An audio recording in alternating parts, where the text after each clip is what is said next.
Sejarah Perang Diponegoro, The Java War, The Java Orlog, 1825–1830. Perang Diponegoro terjadi pada tahun 1825–1830. Pemicu terjadinya Perang Diponegoro, 1825–1830, adalah penancapan tonggak-tonggak pembuatan jalan rel kereta api. Pada masa itu, Belanda tengah giat-giatnya membangun rel kereta api yang melewati daerah Tegalrejo di Jawa Tengah. Rupanya di salah satu sektor, rel kereta api yang dibangun akan tepat melintasi makam dari leluhur Pangeran Diponegoro.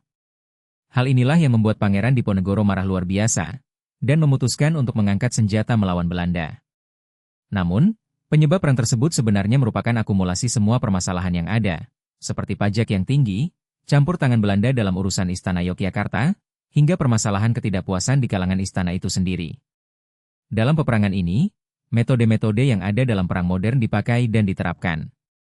Metode-metode tersebut adalah perang terbuka, open warfare, dan perang gerilya, guerrilla warfare. Perang ini juga dilengkapi dengan taktik urat syaraf, cywar, yang dilakukan melalui insinuasi dan tekanan-tekanan serta provokasi terhadap pihak lawan.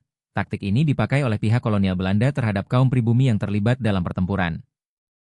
Selain itu, dalam perang ini juga diterapkan taktik spionase, yaitu sebuah taktik untuk mencari kelemahan lawan, memata-matai lawan.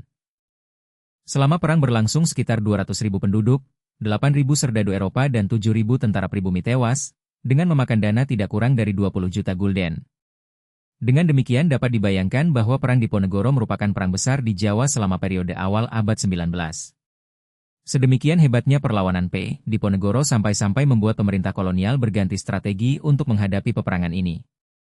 Apabila pada awal perang strategi Belanda adalah melakukan pengejaran untuk menangkap Diponegoro, yang justru menimbulkan banyak korban di pihak Belanda, maka pada fase selanjutnya yaitu memasuki tahun 1827, berdasarkan informasi mata-mata Belanda, Kiai Sentono yang telah diselundupkan ke markas Diponegoro sejak November 1826, Belanda merubah strategi.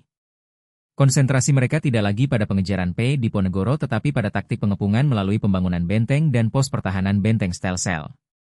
Perang Diponegoro juga sekaligus perang besar dan dianggap sebagai fase terakhir keterlibatan tentara Jawa dalam perang. Sejarah Perang Diponegoro. Sejarah Perang Diponegoro, The Java War, The Java Orlog, secara lengkap diabadikan di Museum Benteng Verdeburg Yogyakarta tepatnya di Diorama 1. Salah satu adegan diorama tersebut adalah adegan Pangeran Diponegoro, bersama dengan Pangeran Mangkubumi, Pangeran Angabei Jayakusumo, Alibasa Sentot Prawiradirja dan Kiai Maja mengatur siasat perlawanan terhadap Belanda, berlokasi di Gua Selarong di Dusun Kembang Putihan, Desa Guosari Kecamatan Pajangan, Bantul, Juli 1825. Selama Pangeran Diponegoro bermarkas di Selarong, Belanda telah mengadakan penyerangan sebanyak 3 kali.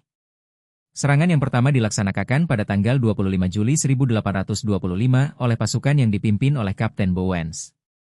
Serangan ini merupakan balasan dari aksi perlawanan pasukan Diponegoro di Desa Logorok dekat Pisangan, yang mengakibatkan 215 pasukan Belanda di bawah Kapten Kumsius menyerah. Serangan kedua dilaksanakan pada akhir bulan September 1825 dengan dipimpin oleh Mayor Selewin dan Letnan Kolonel Achenbach. Selanjutnya serangan yang ketiga dilaksanakan pada tanggal 4 Oktober 1825. Setiap penyerangan ke Selarong dilakukan oleh pasukan Belanda, Pangeran Diponegoro menghilang di goa-goa sebelah barat perbukitan Selarong yang tidak diketahui oleh Belanda. Setelah pasukan Belanda meninggalkan Selarong, Pangeran Diponegoro muncul lagi, demikianlah yang terjadi, sehingga perang frontal tidak terjadi dan penyerangan Belanda tersebut tidak berakibat apa-apa. Selanjutnya pasukan Pangeran Diponegoro melakukan perjuangan secara bergerilya dan dengan giat mengadakan penyerangan terhadap patrol Belanda. Perang berkobar sampai ke wilayah Pacitan, Purwodadi, Banyumas, Pekalongan, Semarang dan Madura.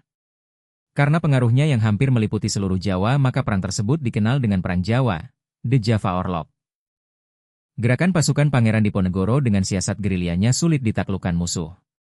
Beberapa kali usaha penggempuran markas Pangeran Diponegoro dilakukan, tetapi selalu mengalami kegagalan. Markasnya di Desa Panjer, Kedu, diserang oleh Belanda, tetapi Pangeran Diponegoro beserta pasukannya dapat meloloskan diri dan mendirikan markas lagi di Desa Crema, Kedu. Dari desa ini Pangeran Diponegoro dan pasukannya mengadakan serangan terhadap pos-pos Belanda. Tak lama kemudian markas tersebut diketahui oleh Belanda. Namun kali ini Belanda tidak menyerangnya tetapi menggunakan taktik baru, yaitu menjebak Pangeran Diponegoro dengan jalan perundingan.